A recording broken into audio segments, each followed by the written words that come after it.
नमस्कार साथियों, कैसे हो सभी लोग। उम्मीद करता हूँ काफ़ी बेहतर स्थिति में आप सभी लोग होंगे। और एक नया नोटिफिकेशन आप सभी लोगों के लिए आ चुका है यूपीएससी के द्वारा। सीडीएस का जो फर्स्ट एग्ज़ाम है वो उसका नोटिफिकेशन आ गया और वो 2023 में आपका होने वाला है। और अब जल्दी चलते हैं फटाफट से उस नोटिफिकेशन की तरफ। अभी जहां आप हैं ये है यूपीएससी की ऑफिशियल वेबसाइट और आपने एक चीज़ देखी, यहाँ पे ये लिखा है व्हाट्स न्यू पे जब आप क्लिक नीचे जाओगे तो यहाँ पे व्यू ऑल का ऑप्शन आएगा। जब आप व्यू ऑल पे जाएंगे तो आपको यहाँ पे एक दिखाई देगा exam notification combined defence service exam 1 2023। इस पे जब आप क्लिक करोगे तब आपको दिखाई देगा इसका एग्जाम नोटिफिकेशन जो कि 3 MB का। यहाँ पे क्लिक करेंगे तो यहाँ पे अप्लाई करने का लिंक मिल जाएगा आपको। सबसे पहले हम यहाँ पे डॉक्यूमेंट्स पे क्लिक करते हैं तो इनका सीधे हमारा क्या खुल जाएगा, नोटिफिकेशन ओपन हो जाएगा। ठीक, तो अब जरा जल्दी से चलते हैं और नोटिफिकेशन को देखते हैं एक एक करके क्या क्या हमारे लिए काम की चीज़ें दे रखी हैं इन्होंने। सबसे पहली चीज़ तो जो नोटिफिकेशन आया है वो आया है 21 दिसंबर को और जो लास्ट डेट है वो है इसकी 10 जनवरी। तो पहली चीज़ तो ये यार 10 जनवरी का इंतज़ार मत करना। जब भरना ही है फॉर्म तो फटाफट से भर के काम खत्म करो। जो पहला स्टेप है उसको तो जल्दी से जल्दी कर लो ना। ठीक है, तो सबसे पहले आपको क्या करना है, जल्दी से जल्दी फॉर्म फिलअप कर देना है। लास्ट डेट का इंतजार नहीं करना है, बट दिमाग में रखनी है कि 10th of January is the last date.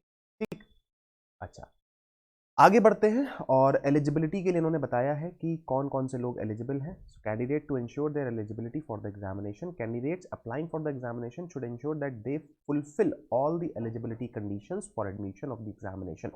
तो कंडीशंस आपको फुलफिल करनी पड़ेंगी। वो क्या कंडीशंस है वो आगे आपको देखने को मिल जाएगा। Verification of eligibility conditions with reference to original documents will be taken up only after the candidate has qualified for interview or personality test। कहने का मतलब ये है कि जो भी आप एलिजिबिलिटी क्राइटेरियाज को फुलफिल करोगे उसके जो ओरिजिनल डॉक्यूमेंट्स हैं उनको हम तभी देखेंगे जब आपका interview and personality test clear हो जाएगा, उससे पहले नहीं देखेंगे। ठीक है, तो वो तो अंडरस्टूड है। अच्छा, यहाँ पे इन्होंने एक चीज़ बोली है कि ओटीआर एक प्लेटफॉर्म होता है। ओटीआर मतलब वन टाइम रजिस्ट्रेशन, जैसे वन टाइम पासवर्ड होता है ना, ओटीपी, इसी वन टाइम रजिस्ट्रेशन का एक प्रोफाइल होता है, प्लेटफॉर्म होता है। जैसे कि एसएससी भी उसी को फॉलो करता है कि आपने एक बार रजिस्ट्रेशन कर दिया तो आपकी प्री डिफाइंड जो डिटेल्स हैं वो हमेशा रहती हैं। बस उस पर्टिकुलर नोटिफिकेशन के लिए जो एडिशनल डिटेल्स हैं वो आपसे डिमांड कर ली जाती है। राइट, तो यहाँ पे क्या है कि वो ओटीआर में, ओटीआर प्रोफाइल में, ओटीआर प्लेटफॉर्म पे मॉडिफिकेशन क्या हुआ है कि आप अपने कुछ भी जो आपके अंदर कुछ अगर जैसे आपकी जो आपने डिटेल्स फिलअप करी हैं उसमें अगर कुछ चेंजेस करना चाहते हैं तो वो आप कर सकते हैं। तो in case the candidate want to affect any changes in his or her OTR profile he shall be allowed only once in the life time after the registration at OTR platform. तो वो अपनी जो details हैं उसको कभी एक बार life time में एक बार उसको चेंज कर सकता है। और उसके चेंज करने की जो डेट है वो क्या है, 24 जनवरी 2023 आपको बताई गई है। ठीक है, तो 24 जनवरी 2023 लास्ट डेट है मॉडिफिकेशन की। तो वो आप मॉडिफाई कर सकते हैं अपनी डिटेल्स को अगर आप करना चाहते हैं तो। इसके बाद रही बात सेंटर के चेंज की, तो सेंटर का चेंज नहीं हो सकता है ना। अगर आपने कोई एक सेंटर भर दिया है तो अब बाद में आप ये नहीं कह सकते कि नहीं मुझे ये वाला सेंटर नहीं, मेरा दूसरा सेंटर भर दीजिए, वो नहीं कर सकते। तो सेंटर के चेंज के अलावा बाकी सारी जो डिटेल्स है वो आप चेंज कर सकते हो। समझ में आ गया। अच्छा, विड्रॉल ऑफ एप्लीकेशन का भी इन्होंने मतलब ऑप्शन आपको दिया है कि 18 जनवरी से लेके 24 जनवरी के बीच में आप विड्रॉल भी कर सकते हैं अगर आप करना चाहते हैं तो।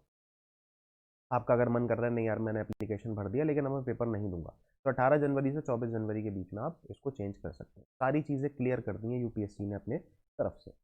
आगे बढ़ते हैं, कुछ जो मेन चीज़ें हैं वो एक बार देख लेते हैं। सबसे पहले तो यार कितनी वैकेंसीज आई हैं और किस किस डिपार्टमेंट में आई। तो आईएमए देहरादून में आई हैं 100 वैकेंसीज इंडियन मिलिट्री अकेडमी में। फिर इंडियन नेवल अकेडमी में आई हैं आपकी 22 vacancies. Indian force academy Hyderabad में आई हैं 32 वैकेंसीज। इसके बाद में ऑफिसर ट्रेनिंग अकेडमी चेन्नई में आई हैं 170 vacancies and Officer training academy Chennai में आई हैं 17 वैकेंसीज। ये है मेंस के लिए और ये है वुमेन्स के लिए। क्लियर है इतनी बात। ठीक, तो इस तरीके से टोटल आई हैं 341 वैकेंसीज आपके लिए। 341 वैकेंसीज का पूरा नोटिफिकेशन है। अलग अलग अकेडमीज में ये वैकेंसीज दी जा रही हैं।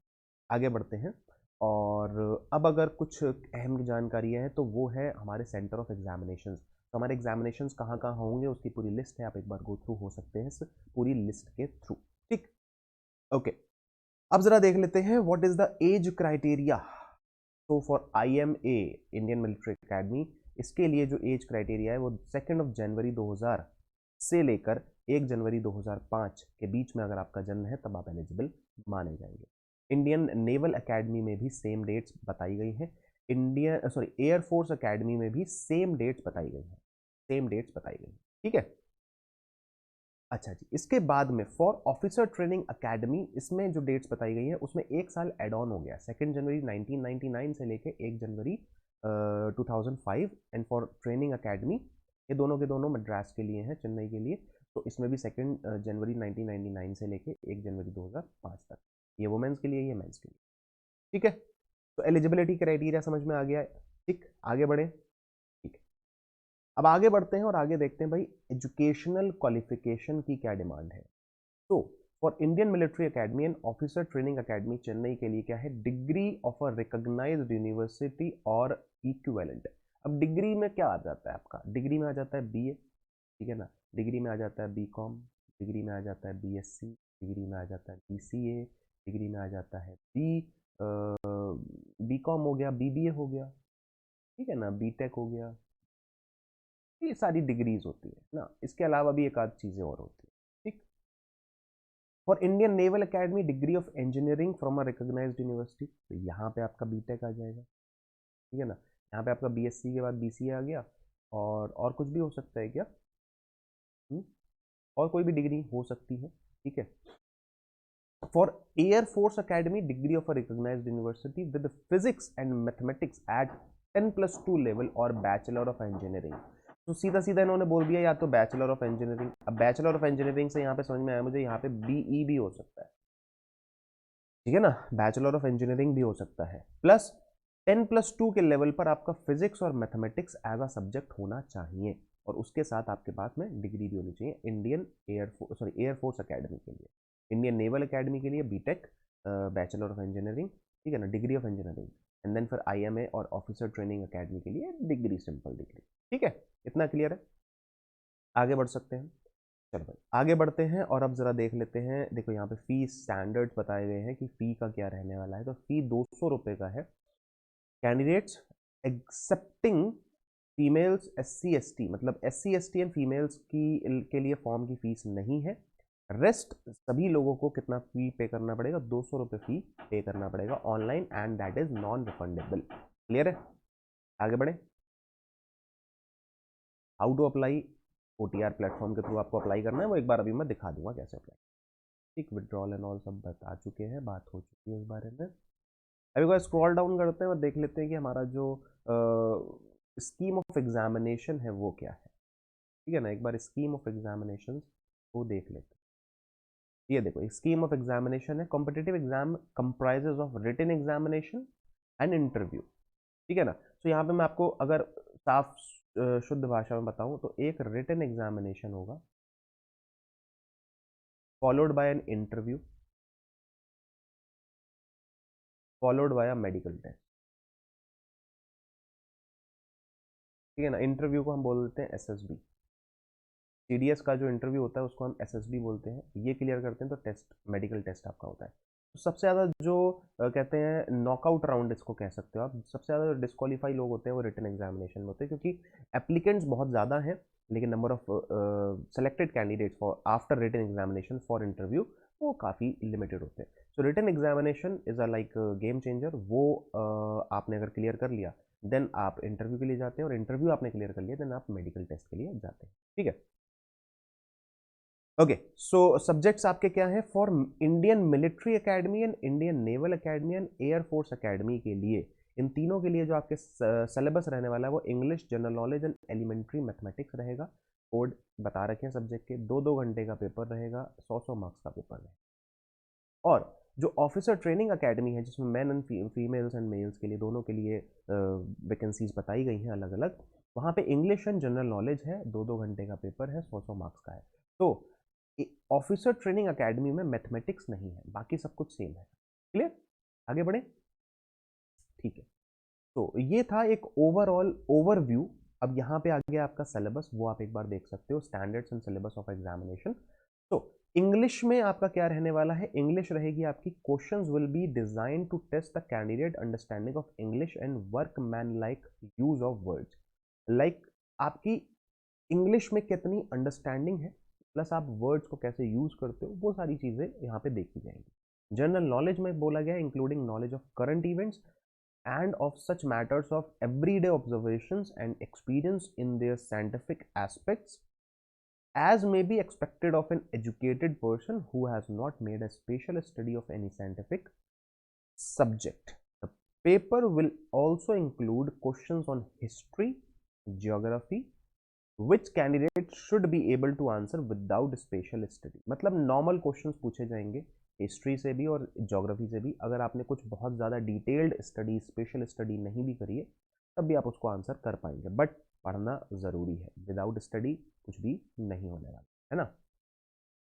बाकी मैथमेटिक्स में अर्थमेटिक का एक अलग इन्होंने पोर्शन बना दिया है, एल्जेब्रा का इन्होंने अलग पोर्शन बना दिया है, ट्रिग्नोमेट्री का एक अलग पोर्शन बना दिया है, जियोमेट्री का एक अलग पोर्शन बना दिया है, एंड देन आफ्टर मेंसुरेशन का एक अलग पोर्शन है, स्टैटिस्टिक्स का है, फिर बाद में आपका पर्सनालिटी टेस्ट आ गया। तो यहाँ पे इंटेलिजेंस एंड पर्सनालिटी टेस्ट का सब कुछ अलग से इन्होंने बताया है। क्लियर है? तो ये था ओवरऑल नोटिफिकेशन के बारे में आपसे बातचीत करी।